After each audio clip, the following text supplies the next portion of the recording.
Oh.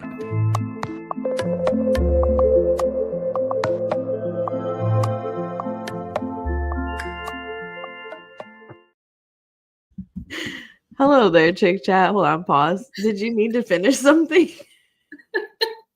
Oh, the photos. This paused? No, but Yeah. I'll just talk for a That's second. okay. I can do it. I can do it quickly. Okay, I can just talk for a second while you pull up the photos. Sorry, Chick Chat. We kind of premature went live, but anyways, we are back with Match Me Abroad episode 7. Oh, you're gonna start with this? Was this the first scene? Yeah. Okay, so Brooke's gonna tell us about this bonus scenes because I don't see those. So Yes. Let me. Okay, I'm just about ready here. Hi, everybody. hello, everyone. And did a little jump scare on me. Sorry, it was a little. I'm repping my home country of Ireland, where I lived for a week. Yeah. And also because Ireland is so heavily featured in this episode, which is called Playing with Fire. And it does start off with the bonus scene in the More to Love special. And there's 2 bonus scenes this episode. They're both in Ireland, and they both feature Amber. So the first one starts off with Victoria and Amber together, which I texted Anne because I was kind of annoyed. I mean, I texted her right away before I even saw the scene, but I'm just excited to see them together. They're both Americans. They're both looking for love in Ireland. I think they have a lot in common in that aspect. Plus, we know that Victoria, she needs more social support than most people usually need. So yeah, I'm happy that she has Amber because Amber is a little more, I don't know, what would you like, confident, bubbly. She's outgoing. Secure. Yeah, she's definitely having a better time too. So, but anyway, so they're gonna go to a travel bus with tea. So they're gonna drink tea and spill the tea. And right away, Victoria gets to telling Amber about the hot sauce guy and how I mean, that's exactly how he did it. it is. He even I think opened his eye and yeah, he did. Yeah. yeah. And Amber was all of us, mouth full of food and everything. She said the hot sauce. I think she called him a psycho. Yeah. She called him nuts, all this stuff. So Amber ends up sharing that she also had, kind of a bad date that, what was his name? Paul, I think. Yeah, Paul with the compost toilet. She said that he was a nice guy, but that she said he had a compost heap. Now, I feel like she's lying on this man just a little bit because I don't think she saw it, but maybe, there's things that weren't shown in the episode, but. So she says, dude had a compost heap. And then Victoria says, like, not even an outhouse, a heap. And she said, yes, not even an outhouse. I'm sorry. This man did not have running water. I'll give you that. But he had a full toilet inside of his house. An outhouse would have been a downgrade, I think. But I'm not an expert in compost toilets. Yeah, did she just mean he collects the stuff outside and the heap is used to fertilize the garden? I don't think I don't know what that was about, but I don't know if maybe she just didn't know what she was talking about, or maybe she was exaggerating a little bit. I don't think compost toilet needs exaggeration though, because she had to follow up with that hot sauce story, and I mean, poop tea was pretty close. That is really true, definitely. But she does start to talk to her about how Keavan has been really nice, but she starts to share some of her concerns about Keavan too, that he's a model, that he lives with his family. She's doesn't really know about his financial situation. Did we know that he was a model before, or did I learn this in the bonus scene? No, I don't think it was ever discussed what he did, but okay, it's good to know because I was always curious what he did. Yeah, so that's what Amber says, that she's a model, and he doesn't really have a stable financial situation going on. She also said that she's asked him a couple more times than just at the bar, and that he always dodges the question or changes the subject. So they're starting to think that this is a little bit of a red flag. And Victoria agrees. So she says that Amber needs to get to the bottom of this. I didn't even know they were at Ireland at the same time. So I wonder if everybody's at these places at the exact same time and if we're going to have more meetups. Like, are we going to see Monica and Tony meet up? And then are we going to see Harold and Sarah meet up? Oh my God, I would die. Like, I would love Harold and Sarah to meet up just because. But I do not need to expose poor Monica to Tony. That sounds like torture. oh my God, Tony would probably try to get with her. He would, and they live in the States, so he would never leave her alone, and that's terrible. I feel like she'd need a restraining order from that man. He's so delusional. Man. Let me get it. We'll get into that man later, but we do start the episode regularly off with Victoria going on another date. She's getting ready to meet this guy, Darren. He's a comedian, and she is got a little bit PTSD from her last date, but she's still ready to date somebody else. She needs to see somebody normal this time. Yeah, she's trying to get out there. Yeah, and Katarina's going with her, but I thought it was interesting that Katarina went with her, but then ditched her within the first 5 minutes of this date. I was like, okay, well, you're there to see how this conversation goes, see that she's asserting herself, and then this lady eventually agrees to getting a tattoo. You weren't there to help her. I know. So I think Katarina had all these preconceived notions about Victoria. I keep wanting to call her Veronica. I don't know, whatever. I think she had all these preconceived notions about Victoria because I think she thought that she was kind of frumpy and quiet and not very interactive, because when that guy put hot sauce in his eye, she didn't seem to have a response to that. I think she was genuinely in shock. I think she didn't know what to do or say, and I don't really blame her for that. That was just a little bit too over crazy. But she does say herself that she's a people pleaser and she's kind of passive. So I think it really just depends on the guy. I think if she doesn't like the guy, then she is passive because she's uncomfortable. But if she likes the guy, then maybe she is. But I mean, she also agreed to a tattoo, and who knows how much she really wants to get this tattoo. Especially a matching one. It's fine to go get a tattoo, but the matching and we're about to see in the preview too, if I remember right. I wrote it down, but I think she looked scared about the drawing. I never know if that's just editing cut up or whatever, because it's always sometimes it can be like a tease. But when they're on this date, they go to this comedy club. He does his set, and I didn't see a lot of it. What I saw was okay. I wasn't really laughing out loud or anything, but I'm sure there was more to it that wasn't shown. But literally, the moment this man sits down, Katarina is like, "Do you want to go get? Do you want me to get you a drink?" Goes and gets them a drink, and then comes back, and she's like, "Well, it looks like I'm not needed anymore." I'm like, "You didn't hear any of this conversation." She said that she noticed that he was leading the conversation and that Victoria was leaning in.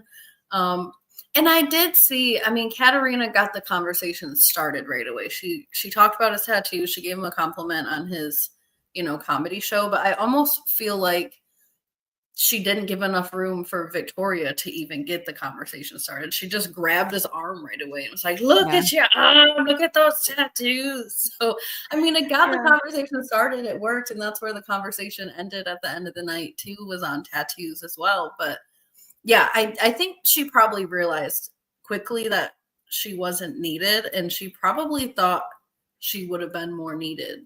Hot Sauce dude was driving the conversation too last time, but that didn't go very well. I think maybe she was just worried that he was also going to put hot sauce in his eye or do weird things. She's like, I need to see this for myself. Possibly. I thought she was going there to keep an eye on Victoria rather than the guys. There's a little bit of both. That's these people are her clients too, right? I would be like, yeah, remember we had kind of a suspicion about that last time. Maybe there's a pool of daters that aren't quite as, vetted out, which we don't really know. I think we looked it up a little bit, but yeah. But yeah, that's also true. So Victoria wants a guy who's a little bit edgy and spontaneous. So maybe she is there to sort of police the situation, Yeah. That's a good point. I think Katarina needs to start going on hot sauce dudes dates. I would be curious on Yeah, how those or go. just probably stop sending that guy on dates. I think Well, that. Victoria's probably the most open to criminal activity that most of her clients would be, and she was turned off by him. So I think he's done. Yeah.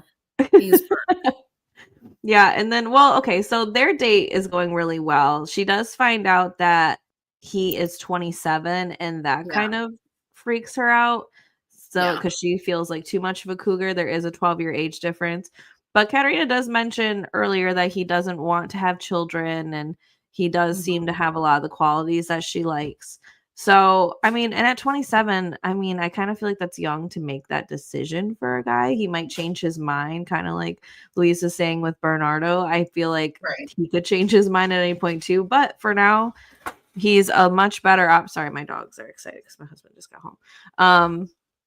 Yeah, He's a I think he's a much better option for her right now. He's very outgoing. He keeps the yeah, conversation flowing. He's attracted to her. He does offer to go on another date. And then he mentions getting matching tattoos, which Victoria at first seemed like, are these going to be matching or what? And he said mhm, yes. And that kind of like, oh, okay, yeah, I'm down for that. I know it seems crazy, but I like a little crazy. yes. Yeah. I'm like, So we do see the end of that later on. But we hop into your favorite guy. oh, yeah. Speaking of crazy. So Sorry. yeah, so Tony is talking to Luisa after this blind dating experience, which was apparently really traumatic for him. She seems really excited to see who he picked based off of personality and not looks for a change. She was on And the edge of her seat. yeah, she was hoping this really works. And, obviously it didn't work for him because he can't not pick somebody without seeing them. And he was even still physically like critiquing them without seeing them. I mean, one girl's Yeah. voice was too deep, which I will say her voice was a little interesting, but like Uh-huh. I don't think I mean, there's so many, I mean, voices are just that, like she was exactly his type technically, physically, but I her think voice was a little if deep. he had his blindfold off, he would have definitely picked Gabby based off of looks. Yeah. I guess I'm being stereotypical at this point too, because I don't really know what his type is physically. I don't think he does anymore either, but I Yeah, think I it's mean, well, he says long hair, physically fit, like sure, yeah, it seems like somebody who keeps up on themselves and whatever. yeah. Although, I mean, look at him. I just can't get over that part. Like this man has the highest of expectations for everyone but himself. It's just crazy. He's But just so unbearably basic is the problem. He's just yes, not nothing to freak out about. He's not ugly. He's not handsome. He's got this basic collared shirt on. He's not that fancy. He's not that cool. Where do these standards come from? I need to know. I just don't understand. I'll never understand it. The man tattoos on hair follicles. I'll never get over that. But he wants somebody with long hair. It's like, are you just trying to make up for the qualities you're lacking? Because I feel like that's what this is that you're just so insecure about your own self that you feel like being with a woman that is just above and beyond physically makes you look better. Yeah, And I you're think hoping that your kids have a damn shot at hair. I think there's some truth to all of this. Can you blame him for that? Yeah. He needs a couple of upgrades. Like we said, this man is basic as basic comes, so he needs a baddie next to him. He needs a psych ward and therapy, all types Yeah. of intensive care. Yeah. But Well, Louisa's going to need the psych ward once she's done dealing with this man. So, oh my god, that's okay. So other than the matching, I know it was actually really hard to figure out when I was taking pictures who I was getting enough of in the conversation because, yeah, they were both in this orangey red. But then he goes on this strange banter about how he feels like he's in high school and he's essentially de-aging. That the demand for him is so high by women out there. And Louisa can't even allow him basically to finish his sentence before she starts laughing at him and tells him, "You are not dating anybody. What do you mean the demand is so high? Whatever you're doing is not working." And she's literally laughing at him. I mean, it's just so true. It's like the demand for the bald American man in Brazil is not so high that these women are falling over. I mean, every single one of those women in that date were trying to get the hell out of there. They weren't They going to pick would him not have either. picked him either. No, you're Every absolutely single one right. of them. I mean, Nobody maybe thought about that it. one maybe Lou, that, yeah, because she seemed a little bit more open, but he was so I mean, he was judgmental about the DJ thing. He brings up her job, saying that because she's a DJ, she's prone to death. Like, I thought that was so violence. ridiculous. It was crazy. And then, the other girl, they just didn't vibe. And like, I can agree with that one. I mean, she was just itching to get out of there. She was normal. She was like, oh my God, I can't believe I'm wasting my day doing this. I know. And then the other girl, he feels her arms and he says that she was chubby. So he just figured she was fat or something. And I mean, I was like, oh my God. He didn't like her touching him, which, like, I wouldn't want someone touching me all like that either. I can't even see That you. was a lot of touching, and I could appreciate, I guess, because you're blindfolded, you're trying to figure things out, but kind of the purpose of being blindfolded is to not know the guy's bald and for him to not know you might have like chubby arms because maybe you got like this cute little waist or something, I don't know. She had a really cute body. I mean, she wasn't just voluptuous. Like, she had she big wasn't boobs thin, but she was she was cute. I think he would have picked her as well if she wasn't so touchy. She wasn't And celibate. Yeah. Yeah, she wasn't celibate for 5 years, so that was a turnoff. But yeah, basically she says that he's difficult, and he says that was a derogatory thing to call him. I was like, sir, derogatory? I think you need what a privileged white man comment to say that just being called difficult when you have crazy expectations. I mean, like, when I'm stubborn about things, I'll just say, like, yeah, I'm stubborn. Like, this, I'm stubborn about this, or I'm being difficult or whatever. I think it's like self-awareness to know, like, yeah, I might be a little difficult, hopefully you're up for the challenge. But for him to be like, this is derogatory after her saying, I don't know. He's saying that himself. Like you said, it's one thing to just say, I know that I'm being picky. He has been saying he's being picky. He said, well, I just need to commit to what I want day in and day out because I can't be fooled by these red flags, blah, blah, blah. And then she says that's going to make it hard to find a match when, just because somebody's arms feel a certain way that everything, then she's out, right? That just by process of elimination is going to make it more difficult, and he may be her hardest client. So that's just a fact. And she's just agreeing with him, letting him know how his requests are going to affect her ability to work with him. Right. And it's the same thing with Sarah too. Like, she's not willing to budge either way on some things either, which is making it more difficult to match her up because she's got very different expectations too. Hers are somewhat more realistic. Hers aren't all physical. They're mainly like financial and stability and things like that. But with Home Dude, it just blows my mind. I hope sometimes, like, when people watch things back, like, it helps them see like what a nutcase they really are. I hope that this show is doing this for him, and maybe like last season for other Chad and whatever. Like, just that, like, how you come across is just disturbing. Yeah. I hope so too. Anyways, moving on. So we see the star of the show. The star of this whole show. We see Harold getting feedback from his date with Dolly, from Dolly, about his date with Amber. And he said it was wonderful. He's been thinking about her. He hasn't felt this way since Michaela, all the butterflies. And he does mention he does mention that he took her to this kite thing and his pants were falling down, so now he's back in his suspenders. He's gonna go full on Harold now and completely commit to his authentic self. So I think that's gonna be great for him. Yes. She does say, like, maybe he should do a few more physical things since the hand holding went really well, because Harold told her about that. It was very exciting. She said, she offered, maybe you should try a kiss on the cheek, something nice and light. And, because typically Singaporean people date a lot slower than Americans do. I mean, shoot, Americans be hooking up on like the first time seeing somebody sometimes, so. She said it takes like sometimes a couple of weeks, maybe months, just to hold hands. So I think they are probably moving more quickly, but it does seem like Amber, who Harold is dating, is more open to this because he's going to be going home soon and they have such limited time. So Dolly said bold steps, but baby steps is what she's helping them to achieve. So yeah, she kind of plots along with Harold to kiss her on the cheek and maybe get some intimacy going. And I thought that this was funny. I was nervous at first watching this because every time Dolly has suggested something to Harold, he has practiced on her first. And I was like, if this man kiss this woman on the cheek right now, I need to see how she's going to respond. And I was hoping that would be the bonus scene, but it wasn't.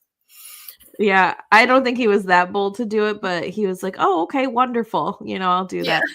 And then she does bring up the fact that Amber was a little concerned about the autism thing, that she probably went home and thought about it and just was curious about, how genetics would work that way, if their kids would be born with autism, how that would look like. Or maybe her parents asked. I'm sure she talked to her parents about her date. Yeah, I don't think it's something she really considered in the moment. I think it's something that was like internalized and thought about later. Yeah. And Harold had the best answer for that. He said, she's like, what do you think about that? Like, what if your kids did have autism? And he said, well, I know what to look for. I know what to do. I've been through it myself. So I can get them great tutors. I can help them myself, give them advice. I can treat it. He says to treat it not like it's a disability, but it is a superpower. And I think that that's very like enlightening, especially for people who don't understand autism or are new to it, because depending on where you fall on the scale, sometimes it really is just like you're a savant in one thing, and it's like a good thing to be, right. Sometimes I think like Harold is a good case of that. You know, he really is able to focus in on really detailed, intricate information, and he can, he's good with conceptualizing things and visual spatial kinds of things, it seems. But yeah, I mean, there's always this kind of challenge with social relationships and things like that, but these things can be learned. It's I know that it comes more naturally to neurotypical people to have it be modeled through other people communicating, but these things can be learned for people that are on the spectrum as well. It just takes more direct, a lot of time too. Yeah. And with what he's saying, like Harold's come a long way. I'm sure he's in his 40s. I'm sure he's been working on these social things for a long time.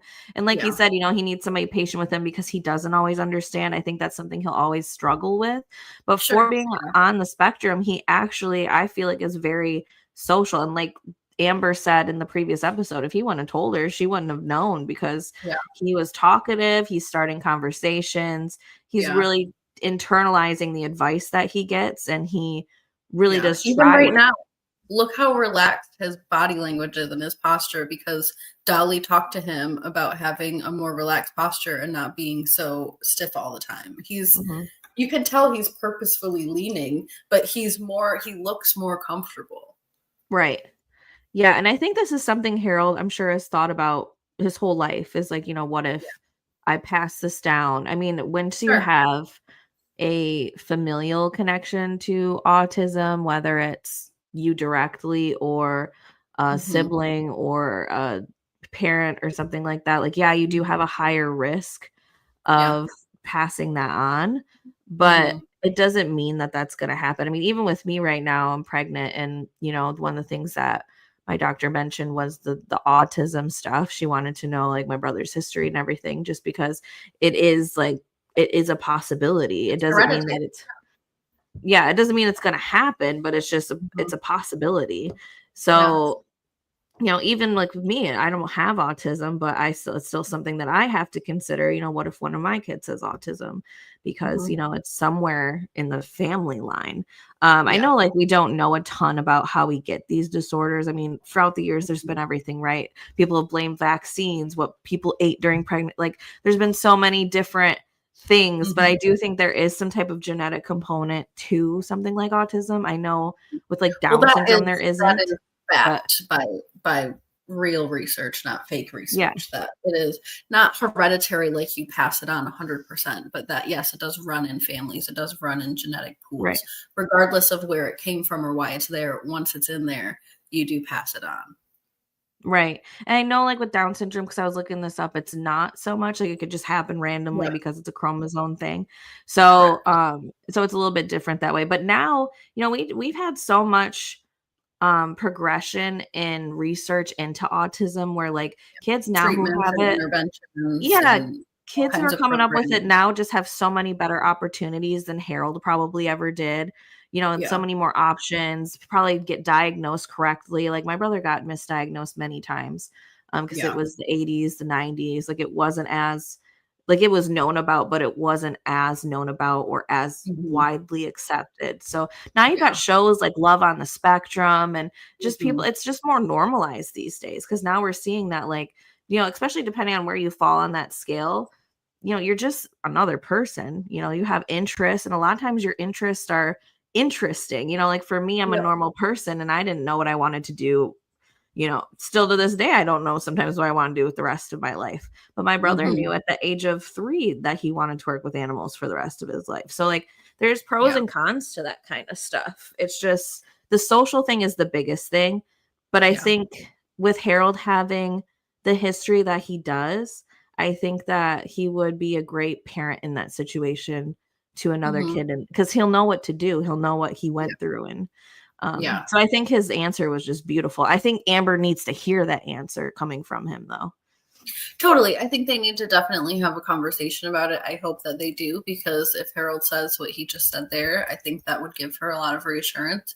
And I'm Mhm. guessing that it's probably, and this is a big guess, but I'm guessing that this is probably a question that is coming from her family more so than from her. Because she interacted with Harold. She knows Harold at this point. I mean, doesn't know him, but, like you said, and she said, you wouldn't really know he has autism unless he told you. He kind of just comes across, a little bit awkward, And so I think it's like, her parents who've never met Harold are probably hearing, I've met this man. I think he's really great. I'd like to go on another date with him. He has autism. They're probably just trying to figure out, what does that Mhm. mean for their family, which is also valid.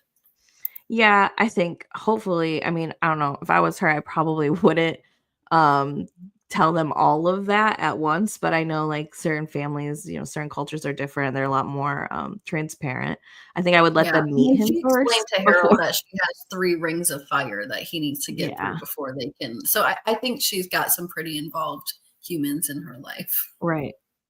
Well, and Harold, kind of took this as, like, he wished she was more honest with him in the moment, Yeah. but I don't even think I she don't thought think. about it in the moment. I think, Yeah. but it's easy for someone, with autism to kind of confuse that, like, oh, this is what she immediately thought because this is what Right. she's saying now. But I think that's just one of those discrepancies with autism and regular, Mhm. neurodivergent, whatever. I mean, I think anyone Um, could have taken that maybe a little bit differently because there's the question of why is this coming up now versus when we had the conversation about it. And I think any person, neurotypical or not, would have probably felt that way too. Just mhm. why didn't she ask me then? But yeah, I think there's the what ifs that have to come up. Like, did she think about it later? Is that something that she was wondering about while Mhm. she was dreaming about having children with me or, whatever. So I think I it's honestly think still, it's a good sign because that means it's she is definitely a thinking good about sign. that. Yeah, Mhm. it's definitely a good sign. So they do agree to go on a second date. Dolly's going to set them up on another date on a boat, which we're going to get into later. But we jump back in pretty quickly into the end of Victoria's date. They do end up deciding to get this tattoo thing. I found it a little bit ironic because, his comedy set earlier asked right away, about tattoos, and he asked anyone if they had any crappy tattoos, and as if having crappy tattoos was this kind of Irish thing. And he said, so we've all been in the Temple Bar, which is one of the most popular bars in Dublin. So I just found it ironic that he talks about the best place to get tattoos is in Ireland because they have the best tattooists, but he's asking the crowd of native Ireland people how many bad tattoos they have. So I know it's about getting drunk and getting bad tattoos, but I just thought it was a little ironic Well, it's also that kind that of funny because he brings up in his set, like, about how in a relationship somebody asked him to get rid of all the things that he had, and now he's in a real now he might be starting a relationship, and he can't really get rid of a tattoo. Also true. Yeah, very, I mean, very you true. can. Matching one at that. So Yeah. yeah, I mean, she's down to get the tattoo. Again, is she being agreeable and people pleasing, or is she really excited for this? I think deep down she's really excited for this, but at the same time, I feel like she's comfortable in being influenced to do things she doesn't want to do. I I don't know. know She she has wants to this do brain. drugs or something. Yeah, I think anytime someone asks her to do something edgy or off the wall, she says yes, whether she wants to or not. I think she could have been talked into putting hot sauce in her eyes. I swear. Yeah, I think the tattoo is fine, but the matching part, like, just go get a tattoo of that dog you don't have on you yet. You have these other dogs on you, I maybe think add that that other those are one. for dogs who've passed on. Right, but she still has another dog that's living, maybe just throw that dog on you. I would Beat not you put to it. that dog on my skin if the other dogs were passed on. What a terrible omen. No way. That dog Well, doesn't go on my skin maybe until put it in a it's gone. different spot. No, Like, no, only the I'd dead rather dog have a will go on my tattoo of skin. my dog than a matching tattoo with a man I literally just met. Well, not of him. They're not getting I self-portrait. know, but with I him, don't like with think. him. I don't know. I I mean, wonder even what if it's just like a clover. I hope it's something probably like a Celtic thing. I mean, I hope that it's just something simple that like she does actually want on Oh, her and not just like he's drawn it up and they've, because she said they discussed it, but who knows? Maybe he was like, hey, let's do this one. And she's like, sure. And that's their discussion because like that's she's that's very, what I'm worried yeah, about. I hope it's something she actually wants. And I know like if it doesn't work out, yeah, they're matching tattoos when they're across an ocean, so people don't really have to know about it. But she's interesting, and I'm sure she'd be like, "Oh yeah, I got this matching tattoo with a guy I went on a first date with." Like, I feel like this may be like I'm a less fourth worried date about it thing. being matching. It's not like it's a self-portrait. It's not like when someone looks at it, they're going to know that you got it matching with some random stranger in Ireland. So I think it's fine. And you know what? She says she's really into it. So I guess I shouldn't second guess her. Yeah, well, yeah. I'm. She's very interesting to me, She but I is. think She keeps Katarina us should on have the been go. there for the tattoo conversation. But Probably. if she's fine with getting tattoos and whatever, I mean, it's probably a fun experience. I know my husband got his tattoo, the one he has in Poland. It's cheaper out Mhm. there, like Mhm. it's good My mom quality. got married So, in Ireland when I lived there for a week, and mhm. her husband got a tattoo while they were there Yeah, I mean, I by feel like it's a apparently fun the thing to best do. tattooist. It's a fun thing to do when you're like in a different country. Like, sure, why not? I'm not mad about that. I just think it was just an interesting, like, let's do this on our next date. It's like, oh wow, that's a little fast. But question actually about Ireland, you know, your old home. 'Cause I'm the expert, yeah. Is there just like not a lot of diversity out there? Because I've noticed that there's no like other skin tones. Like, So when I was there, I had this preconceived notion that there wouldn't be a lot of diversity out there, probably just a lot of white people, but I saw a lot more different races of all kinds than I expected, but I saw a lot more black people there than I okay. thought were going to be there that were actually, they had accents and stuff like that. Yeah. So I think it kind of depends on where you're at in Ireland as well. And I only lived there for a week, so I didn't see and experience True. everything, but I was surprised at the diversity of the people who seemed to live there, not just visit. Because I know that like Europe in general is, a lot of white people, but there's also a lot of mixed stuff going on, especially in the UK and like there is a lot of, diversity, but I just have noticed like when they're in Ireland, like it's just been all white dudes and it's been all like white people in the backgrounds as well. I mean, even the damn Mhm. driver, Paul, is white. So Yeah, yeah. I don't know. It's I'm just definitely curious. like majority white people, but it's not I mean it's not like I was surprised to see Mhm. the diversity that was there. Well, I'm excited for that because I'm hoping we actually see a But I little bit think I more. think people of Irish descent can be of any Anything, color, right? Yeah. but I I was just do think wondering why I that haven't even seen them in the background or nothing, but I'm gonna start keeping a more of a lookout because I yeah, feel like maybe take a I mhm. also, based on the preview that we got with Amber meeting her new date's parents, and they said that she looked like Diana Ross. I mean, I guess the fluffy hair and everything, but He other than actually that, kind of does now that they say that. Like even the face. she's got the like her face is sort of pointy, you know.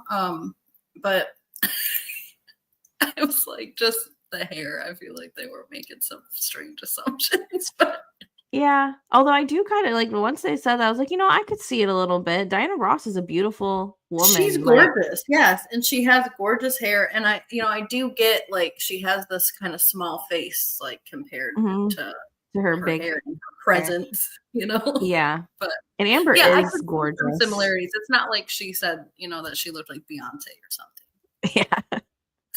That would be disrespectful in the nicest Anyway. way. Right. Anyways, back to this. Monica's still sobbing on the phone with Bernardo, which I almost forgot about this, honestly, with Me too. everything I else. feel like we left this girl 3 weeks ago sobbing in this room. Now we're coming back, and here she is still sobbing in the same room, telling on herself. But I actually have a theory, because she calls Bernardo. She says she feels so bad. He responds the way that we were hoping and thinking that he was going to respond, which was, I know you're here to go on dates. Obviously, I'm not a big fan of you kissing all these guys and everything, but I also know that that's part of the process and you're being honest. So I think that you're a good person for being honest. They get off the phone. And she has this sigh, but it just didn't sound like a sigh of relief to me. It sounded like she was still stressed out. And I was sitting there thinking, I wonder if she called Bernardo all this dramatic and sniffly and crying, saying I kissed him a lot because maybe she wanted him to get upset because she likes Bruno more. And so she I think wanted she does like Bernardo. Bruno more. I think she likes Bruno more too. So I think she wanted Or Bernardo Bernardo to get upset and to give her a reason not to to talk to stop. him anymore. Yeah, Because I she think feels like she's already invested too much time. She keeps saying she feels guilty and like she has a responsibility for Bernardo. So if she just called him and said, well, I kissed a guy and he got mad, then it can be his fault. But right. now she's still stuck. Yeah, I think she is more interested in Bernardo, especially like physically. I think that Yeah. she's more attracted to him, and I think, um, she was, like you said, kind of hoping for a little bit of jealousy there. And he did say, I don't like it, but he's also mature and is like, but you're here to do that, so like, what can I do about it?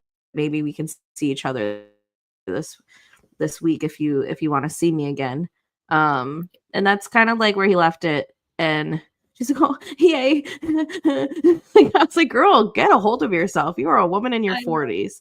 Like, I know. and you're on a show. Like, he knows there are cameras around. He knows you're there to date.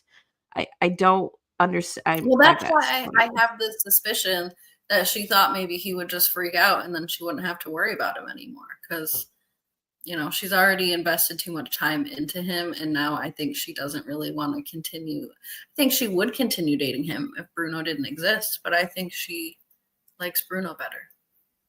Bernardo. Bruno. I think she Oh, you likes think she Bruno likes better. Bruno better? Okay. Yeah, that's who she picked to go on a second date with. He's more direct. He's the Cinderella man. Well, I think at this point she liked Bernardo better, which is why she felt guilty and needed to do all this and wanted him to fight for her. But I think when she talked to Luisa, she kind of was putting two and two together, like, oh, maybe this man actually wants kids. So you know what, Bruno makes more sense. Yeah. So, but See, something goes down. Something goes down though, because I think she still gets conflicted between them because there is a point where Louise is like, they're both here, decide. Yeah, So, I think she's going to go on a second date with both of them by the end of the season. And she's going to just continue to be conflicted about this until the very end.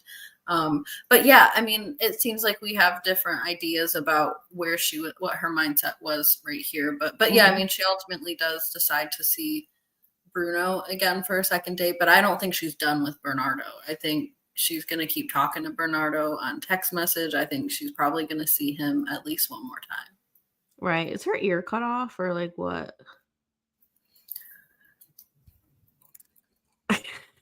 It is a little flat there, huh? I know, and I I was can thinking at first maybe it's just the camera angle, but or her hair in the way or what? maybe her hair is sort of popped off to the side because it's such a flat line, Does she have an accident? No. To see how her hair is covering it up there, it's a similar. Yeah. Look at, I've got my forensic eye out here. Okay, So let's hope this for that. line matches that line. All right, Somebody popped in right now. They're like, "What are we looking at this year?" I'm gonna be looking in the future to see if she got some weird ears. Yeah, I have some more pictures of her. So because she keeps covering them. Oh my god, she that does does, have that kind does of a look. funky shaped ear. Well, I think that's her hair again. I don't know what's happening here. Like, Because look, it's covering up her earring too. I need this woman to wear her hair in a ponytail, like upright. Like, it's done with these pigtails. I need to see your damn ears. Yes. Anyways, we will be watching for the ears, so stay tuned. We will stay tuned for that. Yeah. Yes. So she finally goes and talks to Luisa about her date with Bruno. She gives a lot of good feedback. She didn't really get as detailed as she did about her date with Bernardo, but she said that she felt like Cinderella and everything was great. But on her walk home, she ended up starting to doubt herself and feel bad because Bernardo was getting into her head.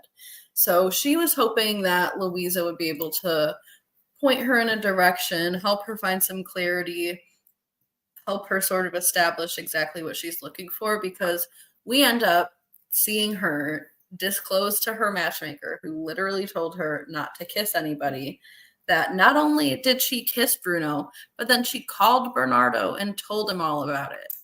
And her Luisa face, was shocked. All of our faces were this. Like, why would she do that? Even Luisa, in one of the, I think it was right before this, when right after this, when she finds out that she kissed him too, she goes, "We're in the same situation, the same boat now. We have Bruno in the same boat and Bernardo in the same boat with this physical chemistry and whatever. Why? Like, why are you doing this to yourself?" Yeah. And then Monica struggles about, who she doesn't want to hurt anybody. And Luisa's like, listen, in life, people get hurt. It's part of growth and growing. And, if you just go about your life without hurting people, then you're the one that's going to get hurt and you're going to be alone the rest of your life. Like, that's not fair to you either. Somebody needed to tell that woman that. And I think that's when, things started rolling. She's like, you know what? Yeah. And then they talked about the kids thing. And she's like, I think because of this whole kids thing, and, we just seem to line up a little bit more on what we want, I think I'm going to go on a second date with Bruno. And you can tell Luisa was relieved by that. She's like, okay, like, let's move forward. She wanted to pile on just a little more. She's like, well, I think Bernardo's a playboy anyways, because I think he really does want kids. Like, she's just trying to push. I thought that was interesting. Like, what part of that makes you a playboy? Like, maybe you're like being a little misleading, but a playboy is like somebody me a little bit, I think she was trying to say.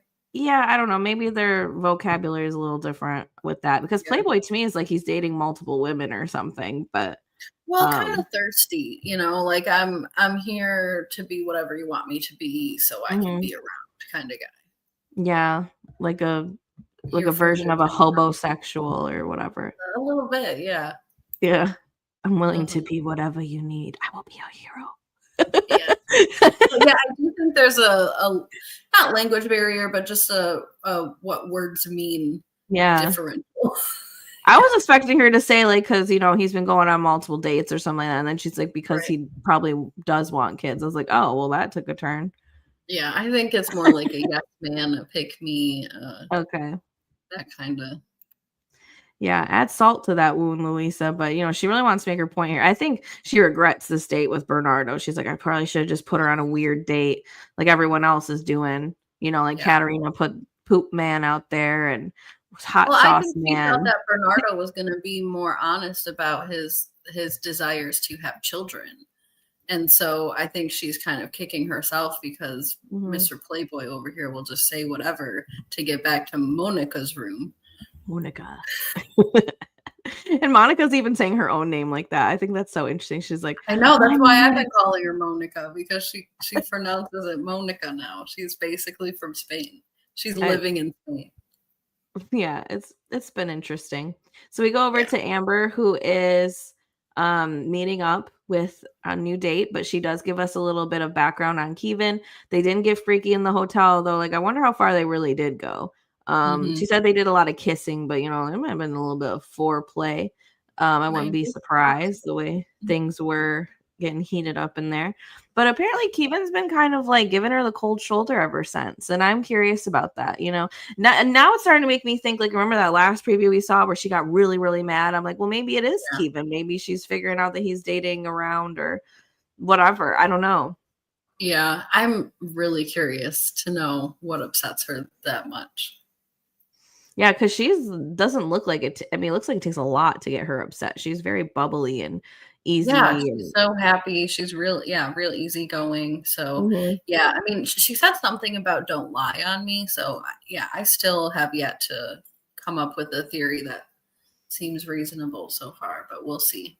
Yeah. But Katarina's gonna set Amber up with a man named Glenn.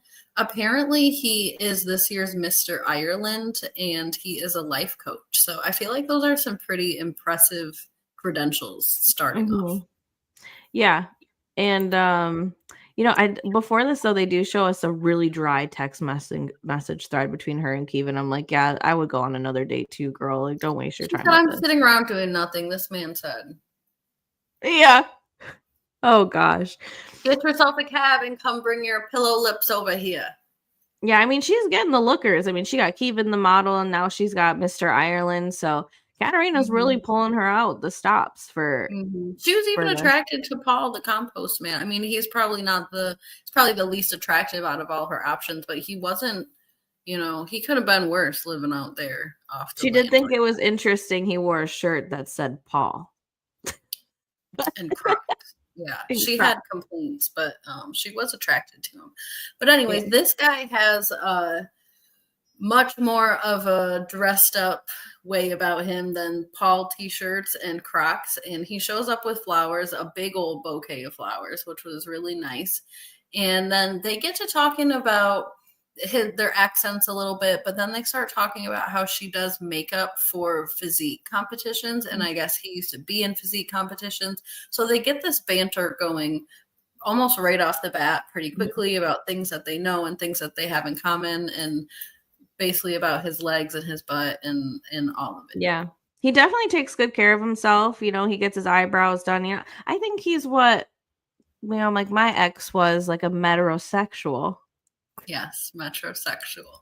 That is true. And My I ex don't know if used that's to say that's necessarily what he was. And he was true. not. He was not, He you was a guys. hobosexual, He was a but homo. he was a hobosexual, but a metrosexual he was aspiring to be a metrosexual if he could have ever got his hobo situation figured out. He never wore very nice clothes, so I don't know what he was talking about with that, but anyways, Yeah. Amber's not really sure if metrosexual is her type or not yet, but she's open to it. She said she's going to continue the date, even though he's got a little extra arched eyebrows, a little bit too tight of pants. He's still, he at least takes care of himself. So, oh yeah, he's a good looking guy. I think shit. yeah, I'm not a fan of this type of haircut personally, but I know a lot of guys do it and He a could have lot of, faded it a little better, but you know, yeah, it's just I- too much on top and not enough over here. Not yeah, he enough. needed more of a ombre fade. Yeah, it's just looking a little too Jersey Shore for me. It is looking a bit Jersey. Maybe that's why I'm into it. You know, maybe that's why it's something I'm liking. Could be Cause the Italian in you. yeah, because I make my husband get his hair cut kind of like this. Only it's better faded. You know. Yeah. Like I know it's more of a personal preference for me because it's a popular hairstyle. Mm-hmm. I'm Yeah, just but not. they actually are very similar in personality. Like he's really like bubbly himself, and that's kind of what he's looking for in a person. He takes her to this jail, which kind of reminds me of like going like Alcatraz or something. It must be like a landmark thing, but I did Yeah. find it interesting. It probably has like a historical background, I'm sure. I mean, it looked like it. They were in the guillotines. Yeah. Um, Yeah. it was They fun. They took had some selfies in the guillotines, yeah. And at the bonus scene that they had too was about the punishment options as well. So they he did ask her in the beginning, the bonus scene starts off, he asks her how she's doing and if she feels comfortable on the date and stuff like that, kind of getting a read on her. And she said that she feels fancy free. I've never heard that statement before, but she said she feels fancy free. I don't know if she used the word free just because she's in a jail, but she remarks about how it's kind of funny how she feels so comfortable in a jail and he must be making her feel really comfortable. So they really were getting kind of this intimate conversation and a little bit flirty and stuff. He ends up asking her what she thinks would be the worst punishment out of all of these. So I guess you could have to be in a separate room. There was solitary confinement. They would take your clothes away. They had stoning, all kinds of different physical punishments and stuff.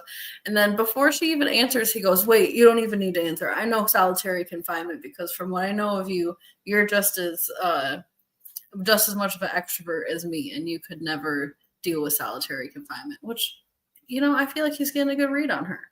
Yeah, I think that would be the one. Did she say, does she agree? She did say that she agrees, and then she proceeds to share with all of us a story about how she got in trouble when she was younger, when everybody was watching a movie at home and her mom put her in the corner but put her in the same room so that she could hear everyone enjoying the movie, but she couldn't watch the movie. And she said it was the most torturous thing. It's something that sticks with her for life. I swear, but that's something, like as we get to know Amber, I mean, that's something that probably would really upset her, to not be included. Yeah, but to hear it all and not be able to say anything, yeah. Yeah. I like this match. This might even be better than Keavan because just Keavan is so introverted and right now he's giving her absolutely nothing after all that makeout stuff. I like his look and everything. I think he's like yeah, he's cute. His pants are just really tight. Oh, I like Keavan's look too, because like Keavan's probably that typical he's Irish more like man. back casual, Yeah, like I feel like he's like what I would think an Irish man would look like. Right, Keavan. Mm-hmm. Yeah. Yeah, this guy is. I liked his top. I just wish he would have put jeans on. I feel like that would have Jeans been would have been a wonderful idea. Yeah, I mean, I'm not gonna knock it though. I mean, maybe this is a style going on right now, but I did think it was like really dressed up because she was like, "Well, I feel a little underdressed." I mean, they were going to a jail. Why are you in a jacket? He's matching the But wall. if you are in a jacket, wear jeans. Yeah. Yeah, I would love jeans with this look, but he matched the walls, so maybe that's what he was going for. He did. And just like my husband did on our first date, he asked if she would like to go back to his mother's house and have some dinner. Irish stew. Irish stew. She did pause for a minute. It kind of threw her, but she does agree to go. I think it's kind of like a good thing, for one, she gets to experience Irish stew. And I think that's a good like way to immerse yourself in the culture a little bit better. Get some home cooked Irish stew. Like I'm curious about how Irish stew is. I kind of want some. I had plenty of Irish stew when I lived in Ireland. Is it good? It's good, yeah. I mean, it's kind of like beef stew. Okay, I was gonna ask like what's in it. Like, is it? Yeah, I think lamb is more popular than beef is in Ireland, in America. I think they use lamb a lot more. So it's possible that it could have been lamb, but all the stew that I ordered beef stew, but they have lamb stew. Okay. Well. I would be interested to try that. But I'm she not does a fan of lamb, so I just didn't try that kind. Like, yeah. So she does make a good point that this is be a good opportunity for her to pick out any red flags, maybe even also see how he treats his family and how he interacts with his family, because she really is on limited time here. I mean, if you're gonna go on a date, might as well meet the whole fam. I mean, I think I would have been curious to see where Keavan was living as well, if I was her. Yeah, I wish Keavan would have done the same thing, especially if it's being clear that it's a cultural thing. It's clear that these boys that she's interested in, these men that she's interested in, are living with their moms because of it being a cultural thing. So I wish Keavan would have brought her back as well. Maybe not on the first date, but maybe on the second date or maybe next time. I think if family is that important to them, that they live together well into their adulthood, I feel like it would be more normal to introduce people you're dating to them as well. But maybe I'm wrong. Maybe it's completely different. Maybe they really keep people away. I don't know. But I'm excited. I want to see this man's parents. I want to see where he comes from just as much as she does. And I think she is exactly right. You don't have a lot of time here, and you can get a lot of information by walking into his house in general, let alone, sitting down for a meal with his parents. And I did I did peep on that preview. He said, this is where I grew up. I wonder if he does live with them, because it almost sounds like he doesn't, and he's just going there for a visit. Maybe. Yeah. So I don't know. I guess we'll find out next episode, but yes, we definitely will. So we hop back into Harold for our final scene, and he is on date number 2 with Amber. He's super excited. He can hardly breathe. Even the taxi driver tells him he needs to relax. I know that man. I just would love to be a fly on the wall to hear their conversations between Harold and the taxi driver, because he's kind of like, giggling a little bit at Harold. He's like, you need to really relax. I know. He really was basically down there hyperventilating. So I'm glad that the guy told him to take several deep breaths, chill out. It's going to be okay. And he made his way out of the car into a rainstorm. So he scurries under her little umbrella, and then they get into this little boat.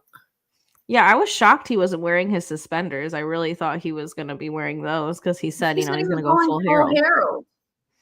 Maybe he changed, maybe he saw his outfit and didn't have matching suspenders. I don't know, but he was still holding them pants up while he was running under that. I know. I was shocked by it. Can't they get him some pants that fit?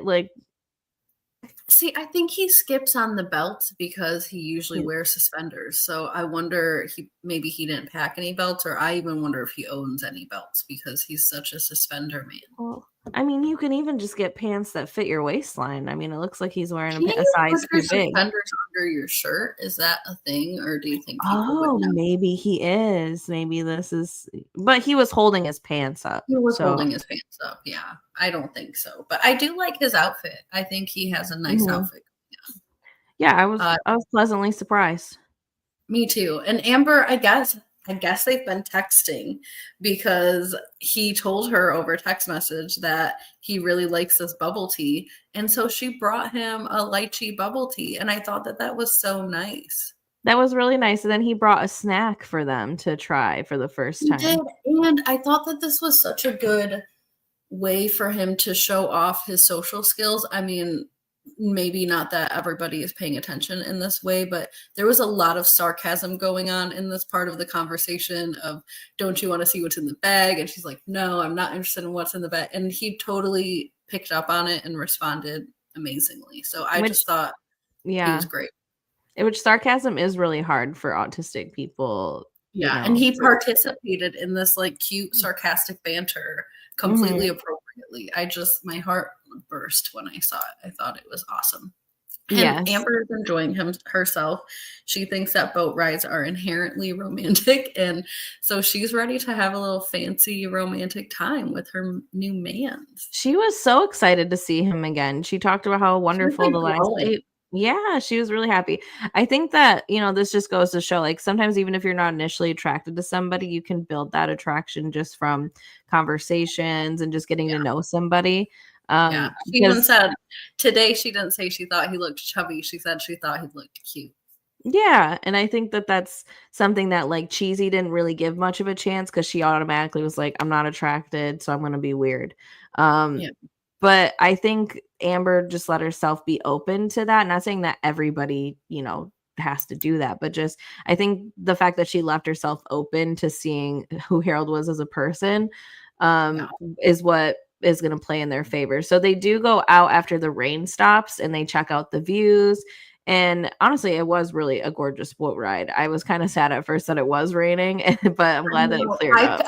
I found myself, I had to delete so many pictures when I was taking pictures for this, because I just started taking pictures of really pretty, backgrounds of them and scenes. And I'm like, I don't need all of this, but it was really pretty. It makes me want to visit Singapore. It looks amazing. Singapore looks gorgeous. Maybe we could go live there for a week. Maybe we'll have to go live there. Yeah. Get a citizenship for a week. She does mention real quick that she doesn't usually do these kind of touristy things that usually locals don't, but that she kind of, because you always think you're going to get around to it, but then you just never do. So I think that was like really interesting to really kind of think about, because I feel like wherever you live, you usually don't really do the touristy things, but it might be kind of fun to do those things every now and then, because then she gets to see the beauty of the city that, from a different angle. And like, I don't know, I just thought that was recognize that living in Detroit, because I live here, and so it's not like there's a lot of touristy things or like totally like sightseeing attractions, but there's a lot to do down here. But when you live anywhere, I mean, you lived in San Francisco, it's like once you're caught up in living and working, you just don't go do the stuff that people who visit go and do. And I always feel so embarrassed kind of when people come to visit and I'm trying to come up with an itinerary of stuff to go do, because I don't know anything to do in this giant city, because I don't go do stuff. I work and I film this show and I watch TV. Okay. Yeah, I mean, I think when I lived in San Francisco, it started to get like, once I started working, it got a little mundane, but I just like doing touristy things. Like, even if, I've been somewhere like 500 times, I'll try to do something new that I haven't done before.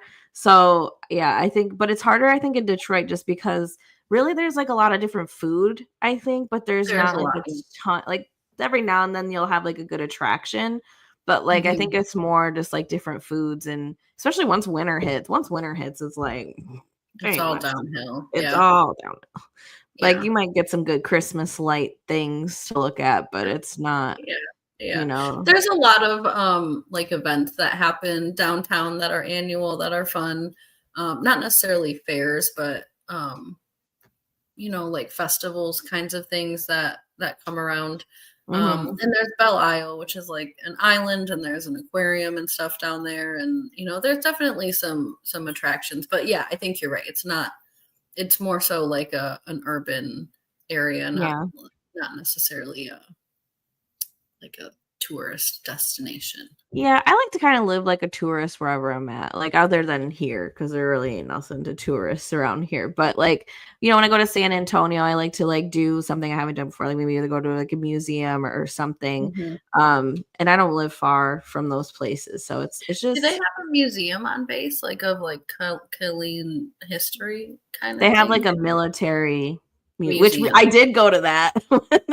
I have done that, but yeah, they have like a military museum on base that's kind of like the history of like the first Cav, and like the units and stuff like that, like kind of like goes into like a little bit of war stuff. And I mean, and they also have like all the big tanks and like different vehicles from all different years, and like some of the planes and stuff like that. So that was interesting. We took my dad there when my parents came here when we got married. But that was, that was interesting. I mean, that's probably the only like touristy thing I've done around here. But I mean, I kind of live in museum. There's also museums in Detroit. If you guys ever visit Detroit, the Detroit Institute of Arts is one of the best museums, actually. So definitely check that out. It is super, super cool. And I've been there a couple of times. But they also have that Henry Ford thing. Yes. Yeah. I mean, there's a lot of cool. There's also the Motown Museum. I mean, there's a lot down Look at us coming up with attractions in Detroit. That's what I'm saying. It's like it just doesn't come to me when, it's supposed to. But yeah. There's a ton of shit to do in Detroit. But anyways, back to Harold. We do get into a very, very awkward moment. This is how we end the episode off here. So I'm hoping, we saw Harold really show up to this date. He had his good social skills on. He's really paying attention. So I'm hoping that he can clean this up in the next episode. But this was very, very bad. So they're kind of flirting a little bit. He's been flirting throughout the whole date, and some of them are landing, some of them aren't, but most of them are, and he's doing a pretty good job. So they're flirting. He says that she's cute. She has an awkward response to this, and she says, "I agree." I am. Yes, I know I am. My dad says this kind of stuff all the time. Like when I say I love you, he'll say, "I don't blame you," like stuff like that. And it's just kind of an abrupt response. You just usually expect like a reciprocation or a thank you or whatever. So I think he was caught off guard by the response that he was sort of trying to process a little bit. And then she goes in, I think, to kiss his cheek for Yeah, the I wonder if compliment. Dolly gave him the same advice. Like, So I was suspicious of that as well, or maybe even that Dolly said, I think maybe it'd be nice if you were open to have a kiss on the cheek, and maybe the communication got crossed as to who's kissing whom on the cheek. I yeah, don't know. at first I thought they were both leading in for a kiss on the cheek until Harold explained what happened. So I think she leaned in to kiss him, and my biggest theory is that she leaned in to kiss him as like a thank you for his compliment. Like on the cheek or something. Yes, she leaned in to kiss him on the cheek because he gave her a nice compliment. And then, like, he explained in the confessional that he sort of was caught off guard in that moment. He thought, someone's coming in to kiss me. I better catch this kiss. And then Their face. He's like, oh, wasn't she expecting like that. slapped, playfully, not bad. Like, she like slapped his arm or his leg, which I think is great because now she's touching his leg. So she's not that mad. She didn't get up and run away. But she's embarrassed, obviously, and so is he. Mhm. And so she turns around and says that he's sneaky. And then he says, I agree, which actually made me want to cringe and die because his intention was not to be sneaky. He made a mistake, but he either didn't want to or wasn't able in that moment to explain that it was a mistake. I don't think a Yeah. neurotypical person would be able to clean that up in a neat way right away. So I'm not having too high of standards for it. It was just an awkward moment. We all have awkward Yeah. moments. It takes a little bit to sort of get back to normal. I just hope that they get back to normal. And I hope that he does explain to her in some way that he didn't mean to have it happen like that. Yeah, I think he just panicked in the moment and just Yeah, agreed, even though he isn't sneaky. He just he's not misread wrong. something and Yeah. he reacted instead of like it just wasn't enough time. So yeah, I think that he just said the wrong thing, but yeah, I I'm wish he curious to wouldn't have see. agreed. I wish he would have just said, I misjudged the situation and I'm sorry. But I hope he says that in a little bit. Yeah, I think that we'll see a little bit more on the state. I mean, there was that one weird preview where she's talking about like actual positions and things. So like And I believe ob- she's in this dress, wait, actually. So they might be going to a dinner after this and, yeah, I'm wondering if that continue just to talk opened about a door of weirdness. yeah. So I think they're gonna keep it going. Everybody has a little bit of awkward. Everybody misjudges and misreads the situation from time to time, but this really sucked. So Harold's really worried that he blew, the whole date and the whole situation. But we'll see. I mean, they're definitely going to go on either another date or they're going to continue this date because we did see a preview with the two of them and it's footage that we haven't seen yet. So yeah. we'll see about this. I really have a good feeling still. I know that there was this little snafu and fumble. I hope he can just tell her that he misread what was going on, or, like he said, was reactionary and just kind of made a mistake. Or just clean it up somehow. I guess maybe she doesn't need an explanation. I just hate that it's in her head that Harold purposefully did this to be sneaky because that's just so not Harold. So I want Yeah. him to correct that. I think, yeah, I hope he does. And I think he will. And I think it doesn't really like affect them much just because of like whatever later conversation we see. Like she kind of definitely, Pretty I mean, spicy. that conversation was way more scandalous than this whole That sneaker thing. conversation was not giving Singaporean women take it slow. Okay. That conversation was giving Lou from, the other date in uh in Spain. Not even. I mean, she was even more like Yeah, she was a little more like she vague just about said, yeah, I mean, there's been some things in between. there's That's been some it. people, Like right, she not where the people were done and asking, about if porta more was potties and yeah. yes. But anyways, Interesting. we have some previews for next time here. Mhm. We are going to see our girl Sarah back, and she's going to go on a date with a man who looks pretty impressive. He's going to show up in a vintage Rolls Royce just to impress her, and she says that it's working. She definitely looks pleased with herself in the back of that car until this man starts asking her about her stamina, about her body count. I think Dolly's trying to teach her a lesson. But at the same time, I think most men who are like this and date a girl like that are going to have conversations like that. I don't think exclusively. I do think people are deeper than that, but Yeah. probably it's going to start with that. I mean, he So could have just waited till dessert or something. And it looks like he did I it on know. the date, like pickup. I mean, maybe it was after the date, but I saw it the same way. Like it was like It's like he she just picked up a got in the car and hooker. he's like, "So what's your body count?" Yes. That's what Like he's probably gonna take her to the red light district for frog porridge too. Let's be real. I actually would be more surprised if he didn't. Yeah. So Victoria and her dude are gonna go on this tattoo day. And I was actually surprised to see the preview for it because we know at some point she's gonna get stood up. And I guess I just assumed that he was It gonna was stand this. her up right away. So we are gonna see them go on a tattoo date, which means he's probably gonna stand her up for their third date, I'm which is really hoping that he isn't the one that, like, maybe she was on a different date and she had stood up maybe. there. But yeah, I hope he didn't just brand her and then stand her up. Like, I know. That's why I'm a little bit worried, but uh, we'll see. Amber's gonna go to her new date's parents' house and have this Irish stew, and they tell her that she looks like Diana Ross. We'll see if she takes that as a compliment or otherwise, to be yeah, I feel like determined. they edit it to always make it look, To you make it know. look like she had a face, but she might have Hmm. taken that, kindly. We'll see. So Tony also is about to confront our girl Luisa. I feel like this lady's gonna need the A witness Xanax. protection program. A Yeah, Xanax, he's a insane. bodyguard, something. Yeah, he's crazy. He calls her unprofessional and gets upset that she used such derogatory language with him because she called him difficult. Asked to be called. She calls all of her clients difficult, and girl's holding her own. I mean, Yeah. listen, He says he can't be put into a box he's and putting basically himself in the damn box. yes, that's the thing. That's why he's difficult because he's putting himself into this box so he cannot be matched. And then he's turning around and blaming this woman for calling, him difficult and being so unprofessional.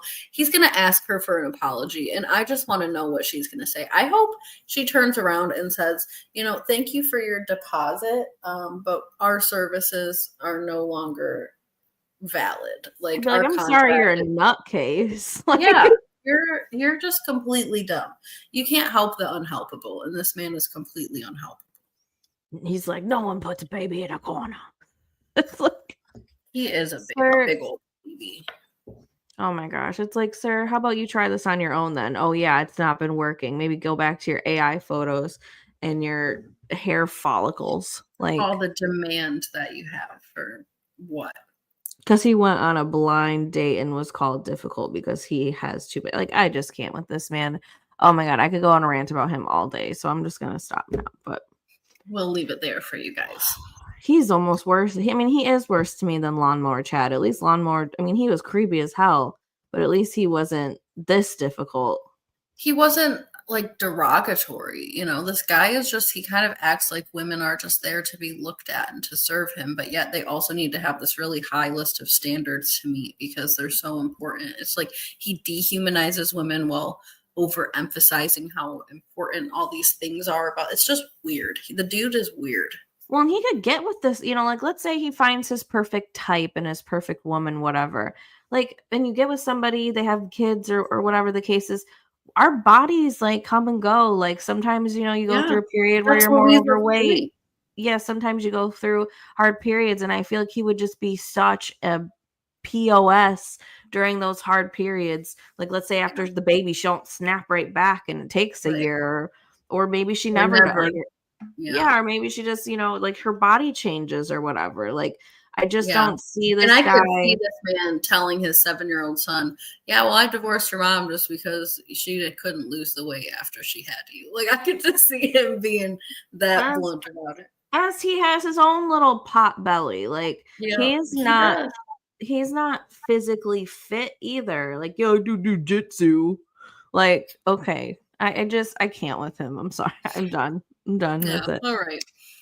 Well, thank you for joining us, Chick Chat, for yet another episode of Match Me Abroad. A new episode comes out tomorrow. I'm excited to see it. So we Mhm. will be back to chat with you about it on the weekend. Yes, and remember to like, subscribe, grab that link, copy it. Yep. Hit the share button and hit copy link for us. Do it a couple times. Just a few times. Yeah. And And then then share it with somebody. yeah, I mean, if you want. Yeah. If you don't want to, that's fine too. Oh, Prince says we're done. All right. Well, remember, you guys, reduce, reuse, recycle, Rihanna. We will see you next week. Bye. Bye. Bye.